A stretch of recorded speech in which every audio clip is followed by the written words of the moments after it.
ಎಲ್ಲರಿಗೂ ನಮಸ್ಕಾರ. ನಾನು ರಾಜೇಶ್ವರಿ. ರಾಜಿ ಅಡುಗೆ ಚಾನೆಲ್ಗೆ ನಿಮ್ಮೆಲ್ಲರಿಗೂ ಸ್ವಾಗತ. ಇವತ್ತಿನ ಸ್ಪೆಷಲ್ ರೆಸಿಪಿ ಮದ್ದೂರು ವಡೆ ಹೇಗೆ ಮಾಡೋದು ಅಂತ ನೋಡೋಣ. ತುಂಬಾ ಸುಲಭವಾಗಿ ಪರ್ಫೆಕ್ಟ್ ಮೆಷರ್ಮೆಂಟ್ಸಲ್ಲಿ ಹೋಟೆಲ್ ಶೈಲಿಯಲ್ಲೇ ಹೊರಗಡೆ ಗರಿಗರಿಯಾಗಿ ಒಳಗಡೆ ಮೃದುವಾಗಿ ಹೇಗೆ ಮಾಡೋದು ಅಂತ ಇವತ್ತಿನ ವಿಡಿಯೋದಲ್ಲಿ ನೋಡೋಣ. ಸಂಜೆ ಹೊತ್ತು ಟೀ ಜೊತೆಗೆ ಬೆಸ್ಟ್ ಕಾಂಬಿನೇಷನ್ ಆಗಿರೋ ಈ ಮದ್ದೂರು ವಡೆ ಮಾಡೋದಕ್ಕೆ ಮೊದಲು ನಾನಿಲ್ಲಿ 1 ಕಪ್ಪಷ್ಟು ಮೈದಾ ಹಿಟ್ಟನ್ನು ತೊಗೊಂಡಿದ್ದೀನಿ. ನಂತರ ಇದೇ ಕಪ್ ಅಳತೆಯಲ್ಲಿ 1 ಕಪ್ಪಷ್ಟು ಅಕ್ಕಿ ಹಿಟ್ಟನ್ನು ಸೇರಿಸ್ಕೊಳ್ತಾ ಇದ್ದೀನಿ.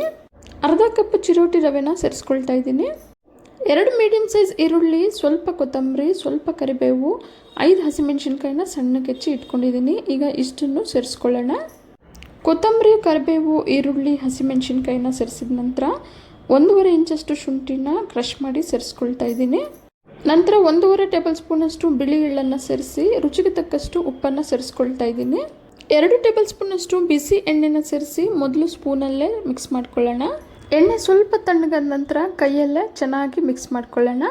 ಯಾವ ಕಪ್ಪಲ್ಲಿ ಮೈದಾ ಹಿಟ್ಟನ್ನು ತಗೊಂಡಿದ್ನೋ ಅದೇ ಕಪ್ಪಲ್ಲಿ 1 ಕಪ್ಪಷ್ಟು ಅಕ್ಕಿ ಹಿಟ್ಟು, ಅದೇ ಕಪ್ಪಲ್ಲೇ ಅರ್ಧ ಕಪ್ಪಷ್ಟು ಚಿರೋಟಿ ರವೆನ ಸೇರಿಸ್ಕೊಂಡಿದ್ದೀನಿ.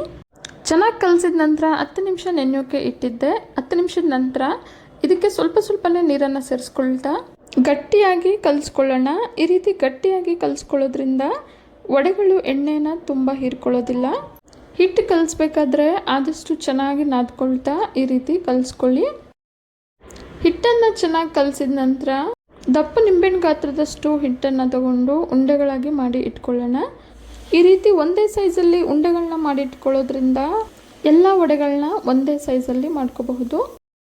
ಈಗ ಒಂದೊಂದು ಉಂಡೆನ ತಗೊಂಡು ಬಾಳೆ ಎಲೆ ಮೇಲೆ ಹೊತ್ಕೋತಾ ಇದ್ದೀನಿ.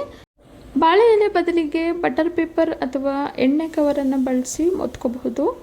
ವಡೆನ ತೀರಾ ತೆಳುವಾಗೂ ಅಲ್ಲದೆ ಮಂದಕ್ಕೂ ಅಲ್ಲದೆ ವಿಡಿಯೋನಲ್ಲಿ ತೋರಿಸ್ತಿರೋ ಹಾಗೆ ಒತ್ಕೋಬೇಕು. ಇದೇ ರೀತಿ ಮಿಕ್ಕೆಲ್ಲ ವಡೆಗಳನ್ನು ಒತ್ಕೊಳ್ಳೋಣ. ಕಡಾಯಿಗೆ ಎಣ್ಣೆ ಸೇರಿಸಿ ಮೊದಲೇ ಬಿಸಿಯಾಗೋದಕ್ಕೆ ಇಟ್ಟಿದ್ದೆ. ಮೀಡಿಯಂ ಫ್ಲೇಮಲ್ಲಿ ಬಿಸಿಯಾಗಿರೋ ಎಣ್ಣೆಗೆ ಈಗ ಒಂದೊಂದೇ ವಡೆಗಳನ್ನು ಸೇರಿಸ್ಕೊಳ್ತಾ ಇದ್ದೀನಿ. ಎಣ್ಣೆಗೆ ಎಷ್ಟು ವಡೆಗಳು ಹಿಡಿಸುತ್ತೋ ಅಷ್ಟೇ ವಡೆಗಳನ್ನು ಸೇರಿಸಿ ಮೀಡಿಯಂ ಫ್ಲೇಮಲ್ಲೇ ಲೈಟ್ ಬ್ರೌನ್ ಕಲರ್ ಬರೋವರೆಗೂ ಬೇಯಿಸ್ಕೊಳ್ಳೋಣ.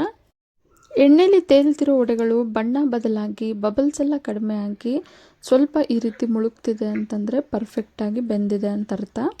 ವಡೆಗಳನ್ನ ಯಾವುದೇ ಕಾರಣಕ್ಕೂ ಹೈ ಫ್ಲೇಮಲ್ಲಿ ಬೇಯಿಸ್ಕೋಬಾರ್ದು. ಹೈ ಫ್ಲೇಮಲ್ಲಿ ಬೇಯಿಸ್ಕೊಳ್ಳೋದ್ರಿಂದ ಮೇಲೆ ಬೇಗ ಬಣ್ಣ ಬದಲಾಗುತ್ತೆ, ಒಳಗಡೆ ಎಲ್ಲ ಹಸಿ ಹಸಿಯಾಗೇ ಇರುತ್ತೆ. ಹಾಗಾಗಿ ಮೀಡಿಯಂ ಫ್ಲೇಮಲ್ಲೇ ವಡೆಗಳನ್ನ ಬೇಯಿಸ್ಕೋಬೇಕು.